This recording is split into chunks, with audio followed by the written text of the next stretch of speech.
মেহের আফরোজ শাওন গ্রেপ্তার।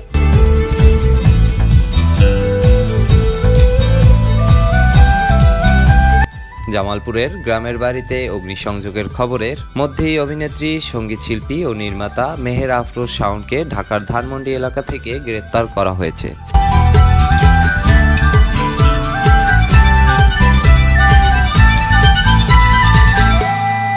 ঢাকা মহানগর গোয়েন্দা পুলিশ ডিবি বৃহস্পতিবার রাতে তাকে গ্রেপ্তার করে। অভিনেত্রী, নৃত্যশিল্পী, পরিচালক ও স্থপতি শাওন নন্দিত কথা সাহিত্যিক হুমায়ুন আহমেদের স্ত্রী শাওনের মা তহুরা আলী ছিলেন জাতীয় সংসদের সংরক্ষিত আসনের 3 বারের সদস্য।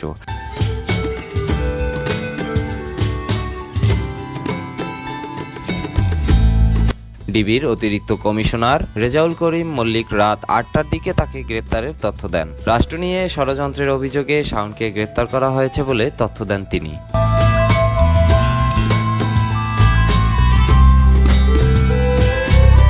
জামালপুর জেলার নরুন্দিতে শাওনের পৈতৃক বাড়ি। বৃহস্পতিবার সন্ধ্যা 6টার দিকে সেই বাড়িতে আগুন দেওয়া হয়। এর কিছুক্ষণ পরই ঢাকায় তার গ্রেপ্তারের ঘটনা প্রকাশ্যে আসে।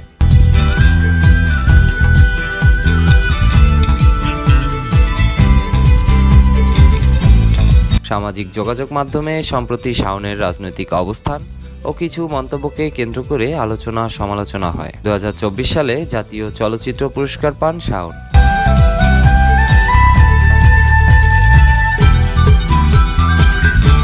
আওয়ামী লীগের প্রার্থী হিসেবে দ্বাদশ জাতীয় সংসদের সংরক্ষিত নারী আসনে মনোনয়ন প্রত্যাশী ছিলেন তিনি।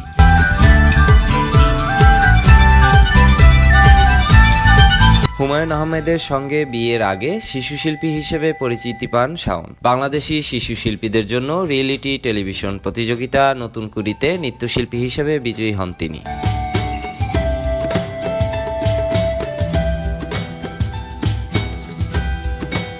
অভিনেত্রী ও নির্মাতা মেহের আফরোজ শাওনকে রাষ্ট্রবিরোধী ষড়যন্ত্রের অভিযোগে রাজধানীর ধানমন্ডি এলাকা থেকে গ্রেপ্তার করা হয়েছে। 5 আগস্ট শেখ হাসিনার পতনের পর সামাজিক যোগাযোগ মাধ্যমে বিতর্কিত কর্মকাণ্ড ও রাষ্ট্রীয় ষড়যন্ত্রে যুক্ত থাকার অভিযোগ উঠেছে তার বিরুদ্ধে।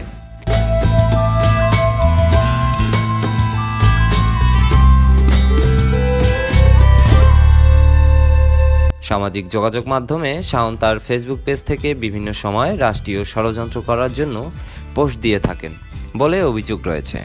এদিকে শাওনকে আওয়ামী লীগে সমন্বয়কের দায়িত্ব দেওয়া হয়। তাকে রাষ্ট্রীয় ষড়যন্ত্রে যুক্ত করার জন্য এমন দায়িত্ব দেওয়া হয়েছে বলে নেটিজেনদের ধারণা।